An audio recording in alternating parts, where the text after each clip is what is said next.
বাইরের খাবারের রিভিউ তো অনেক দিয়েছি, আজকে দেব মায়ের হাতে রান্নার রিভিউ। তো আমার মা প্রচণ্ড ভালো রান্না করে, মানে প্রত্যেকটা ছেলে মেয়ের মাই প্রচণ্ড ভালো রান্না করে, তার মধ্যে আমার মা একজন ব্যক্তি যিনি খুবই খুবই ভালো রান্না করে। তো আমার পাতে আজকে কি কি ছিল তোমাদেরকে দেখাই।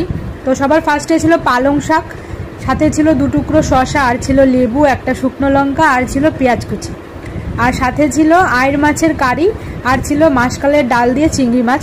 তো সবার ফার্স্টে আমি স্টার্ট করেছিলাম শাক দিয়ে, আর মাকে বলেছিলাম বেশি করে রসুন দেওয়ার জন্য, কারণ শাকটা যদি বেশি করে রসুন দিয়ে ফোড়ন দেওয়া হয় তাহলে ওটা খেতে প্রচণ্ড টেস্ট হয়। আর ওটার সাথে আমি একটা শুকনো লঙ্কা নিয়েছিলাম, কারণ শাকের সাথে শুকনো লঙ্কা জানোই সবাই যে লাগে। আর তারপরে স্টার্ট করেছিলাম চিংড়ি মাছ মাসকালের ডাল দিয়ে। তোমরা হয়তো মাসকালের ডাল হয়তো মাছের মাথা দিয়ে বা এমনি খেয়েছো, কিন্তু চিংড়ি মাছ দিয়ে কে কে খেয়েছো জানি না।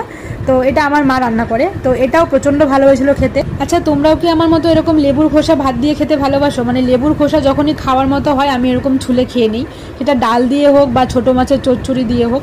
তো তারপরে আমি লাস্টে ট্রাই করেছিলাম আইড় মাছের যে কারি যেটা। তো আমি মাথা খেতে ভালোবাসি, তো আমি মাথা নিয়েছিলাম, আর এটা খেতে দুর্দান্ত হয়েছিল। যদিও আমি আইড় মাছ অতটা পছন্দ করি না, তাও আমি খেয়েছিলাম, বিকজ ওটা মা রান্না করেছে বলে, আর মায়ের হাতের খাবার তো অলওয়েজ টেস্ট হবেই।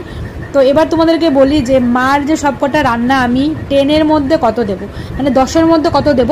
তো 10-এর মধ্যে আমি 10ই দেবো, কারণ মায়ের হাতে রান্না কখনো ওই 1 কম করব বা 2 কম করব এরকম কখনো হয় না। মানে সবাই জানে এটা যে মায়ের হাতে রান্না অলওয়েজ বেস্ট।